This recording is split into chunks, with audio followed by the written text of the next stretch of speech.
Hi, Danny here today to talk to you about John Maxwell's book, No Limits.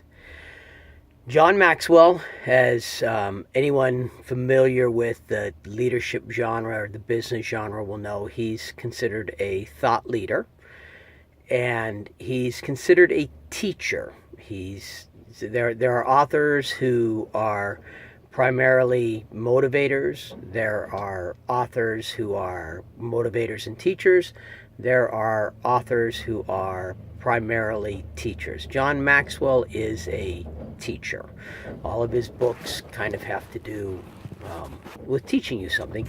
John Maxwell is an author who likes lists. This book is a typical John Maxwell book. That despite the title, No Limits, which makes it sound like it's going to be a rah-rah, hiss-boom-bah, motivational, you can do it kind of a book. This is an educational book. John Maxwell approaches limits from the point of what is holding you back. So your energy level is holding you back.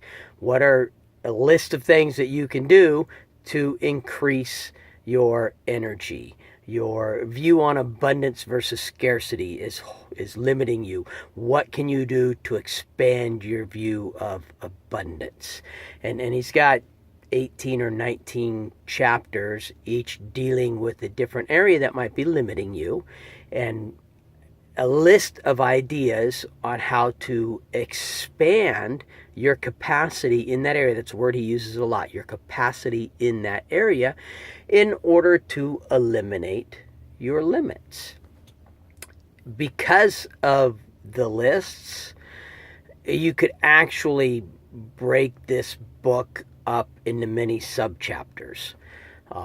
If you have the time, each chapter was approximately 20 to 40 minutes long, so you could listen to it on a commute to work, or if there's a part of the book that you feel particularly pertains to you, you can take each part of that list and just listen to that part of that list, and then think about that part of the list, provided you can do what I could not do, and that is get past the narration.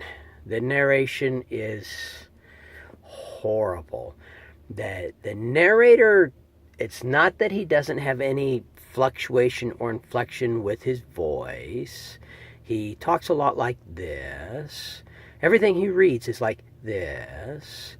So as you can see, there's a definite up, and then there's a down, and there's also a pattern to what he says. The problem is that pattern gets very annoying and very boring after a while. Add to that, I'm going to stop doing it because you're kind of getting the hint there. Hopefully I'm doing a good enough job mirroring his voice. On top of that, the narrator has no emotion whatsoever in his voice. There's that repetitive pattern to his words, to his sentences and his sentence structure. He never speeds up, he never slows down. He's got that inflection with that drawl at the end of every sentence, like he's drawing it out. And there's also no emotion. I mean, an entire chapter on emotion, expanding your emotional strength. And the narration has absolutely no emotion whatsoever. There's a lot, and I do mean a lot, of good, useful information packed into each and every chapter.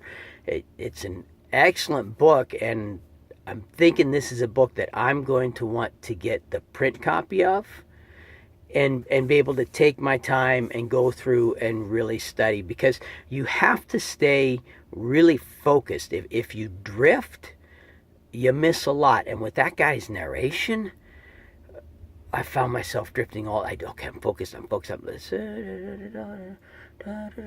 Oh, what was he saying? Yeah, okay. The narration killed it for me.